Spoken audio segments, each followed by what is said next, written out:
The United States has recorded its deadliest week of the coronavirus pandemic with more than 23,000 reported deaths. Health officials are ramping up vaccine distribution as the surge in COVID cases overwhelms hospitals nationwide. The CDC says more than 30.6 million doses of the vaccine have been distributed. However, of those, only about a third have been administered. While many people are just receiving their first dose, healthcare workers who were vaccinated last month are now starting to get that required second dose.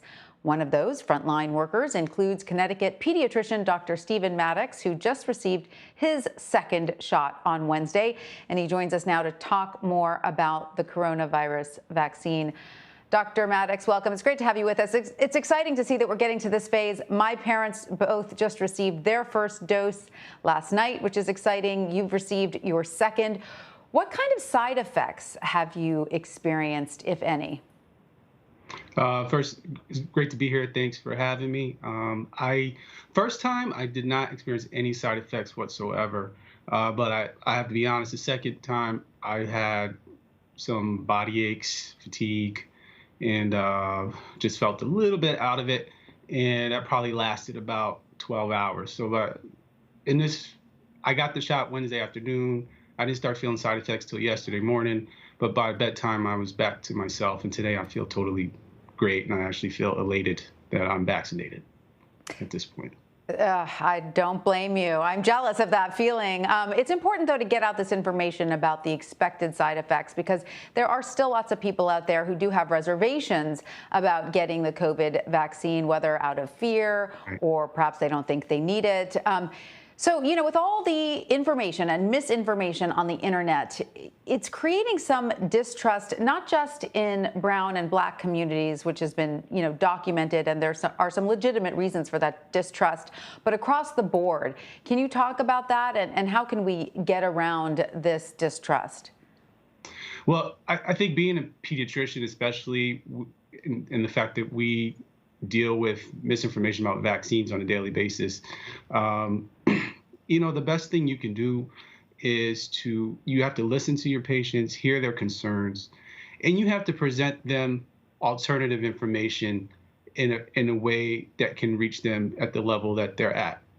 Because the internet is what it is. The information, we're in information overload, and I'm not going to say that's good or a bad thing. It just means that we have to adapt in how we interact with patients, how we engage them, and present our side, like I said, in a way that makes sense to them. And for some, people are going to do what they want to do, and some are always going to be resistant. But you can sway a lot of minds if you just present data in a common sense way, or you ask them to present their data and you help them interpret it. Because a lot of times people will read stuff and see stuff, and they'll think it means one thing, and you can be like, actually, that means actually XYZ, not ABC. So I think just having open lines of communication with patients can make a world of difference in situations like this. And so as a pediatrician, Dr. Maddox, what are you seeing in your practice with the pandemic? And how do you see things going once we reach a certain kind of herd immunity and we're no longer wearing masks or social distancing? I mean, can we look forward to a time like that, or can we expect more common illnesses to flood hospitals and doctors' offices? The pandemic in the pediatric population has been very unexpected in a way. We're used to flu rolling through and a lot of kids being sick from that. It's been kind of odd because COVID-19 does not affect children, especially younger children, in the same way as adults. So we're kind of like, on one hand, it's for the specific children, it's good because we haven't had a lot of hospitalizations. We haven't had a lot of kids with major side effects from the infection. But on the other hand, we're trying to identify those kids to keep them from possibly infecting higher risk individuals in their home or in their circle of, their social circles. So it's between schools being out, isolation, masks, our sick numbers in the office have actually been pretty down, which is ironic considering what the adult population is dealing with right now. So our efforts are really focused on trying to decrease spread, amongst our families for the sake of parents, for the sake of grandparents, caregivers, teachers, and other people. So it is Right. it's Yeah, odd no, I now. can see. It makes sense, though, that all of the other sort of illnesses are down because, like you said, these kids are at home mostly. They're not spreading germs the way they normally would be without this pandemic. I'm curious what your thoughts are about the vaccine for children, when that might be something that is available, and what is the guideline for that right now? Everything's so new. So there is no guideline for anyone under 16 at this point. And I will do whatever the CDC and the AAP recommend. But in terms of burden of illness, I would love to see it mandated for those children who are, when approved for their ages, who are high risk for complications. Kids with cardiac disease, kidney disease, other sickle cell, other things like that.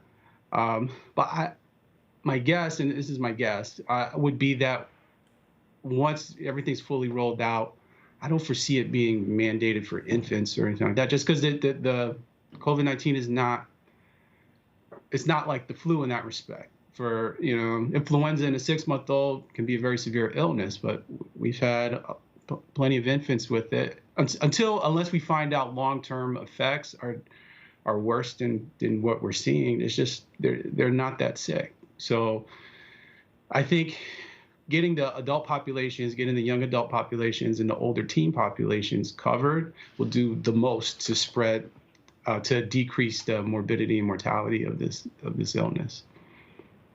Yeah, I think getting those teens covered would be helpful. They are often the weak link. All right, Dr. Stephen Maddox, thank you so much for joining us. We appreciate it. Thank you.